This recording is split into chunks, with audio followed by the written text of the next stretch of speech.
Hello viewers!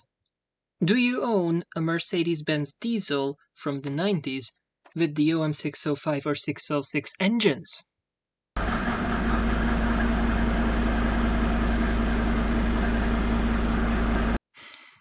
Do you ever come across this issue during the winter?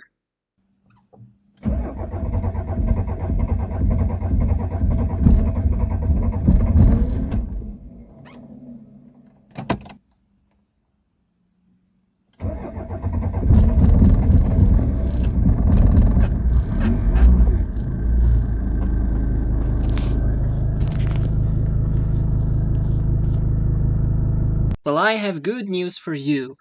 You do not need a big repair with expensive parts.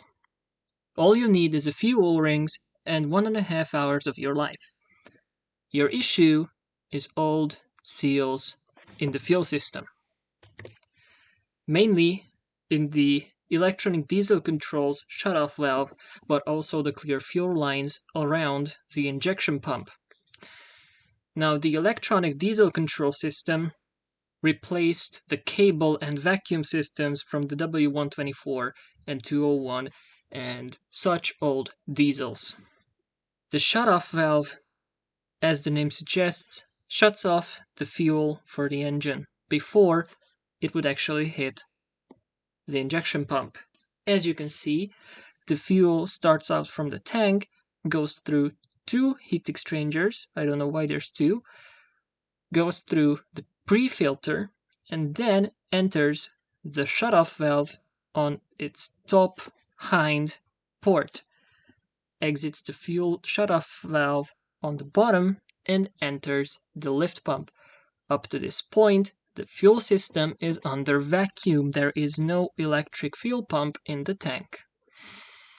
From the lift pump, the fuel enters the main fuel filter, then enters the shutoff valve again, and goes into the injection pump finally. From there, it of course goes to the injectors and goes on the return line back to the tank.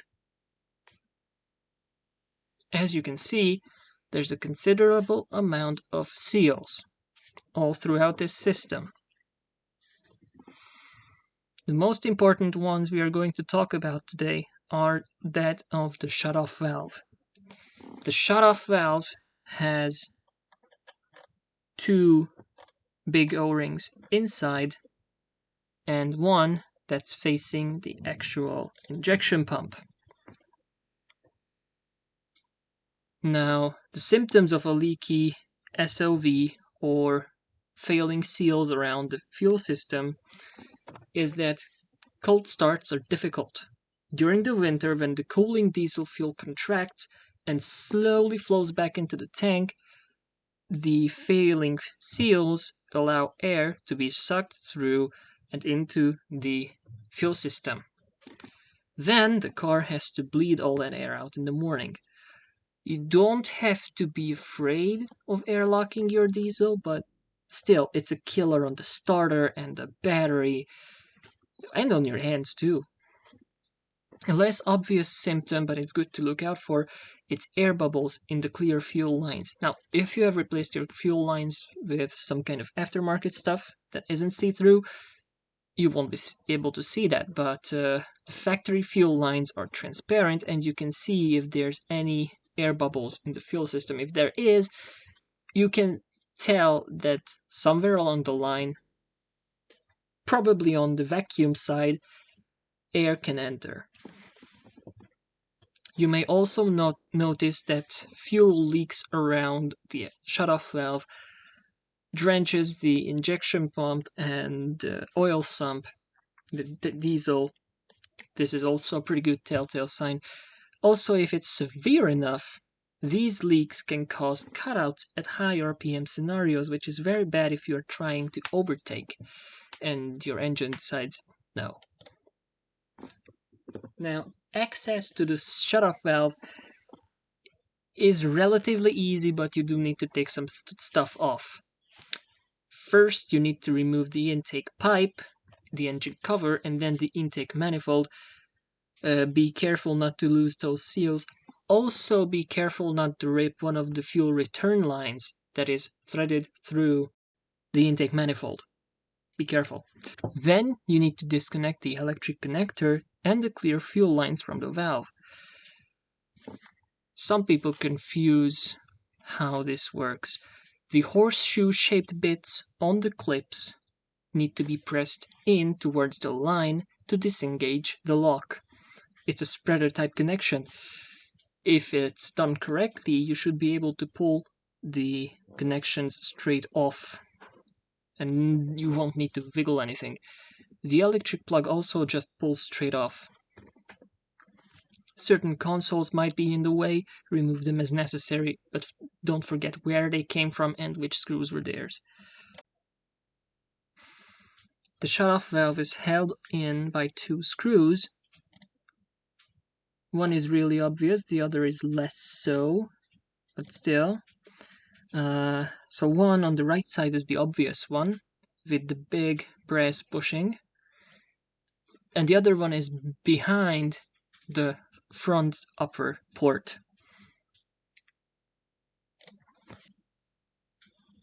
Now, when it comes to actually disassembling the valve, you will have two pins on each end that you need to get out.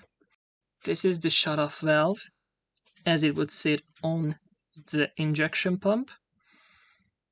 You can see the pins. There's two whitish silvery spots on each end. And this is the hind side.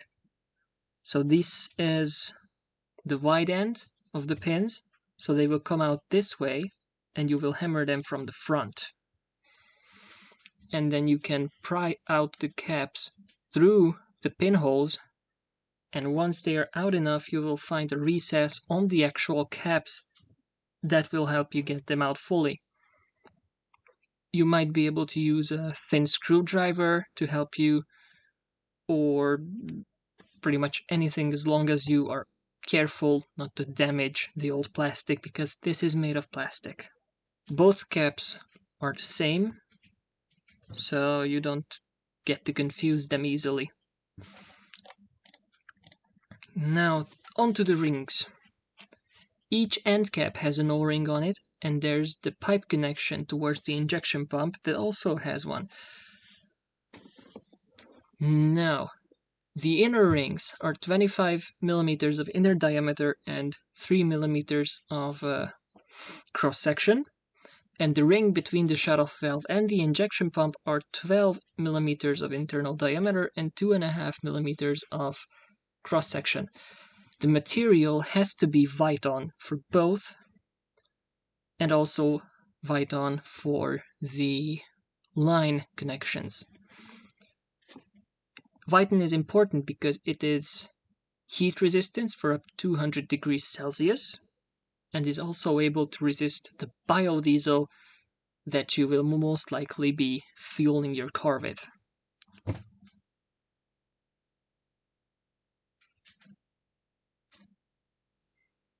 Putting the caps back in will be a lot more difficult than taking them out. That's because, as you can see on the image I'm showing right now, is because the old ones got squared off. They used to be perfectly round in a cross section like the new ones, but 30 plus years of service plus biodiesel, which they were never designed to take, did this to them. They easily let air through because they couldn't seal against the housing. Reassembly should be easy enough, just do everything backwards.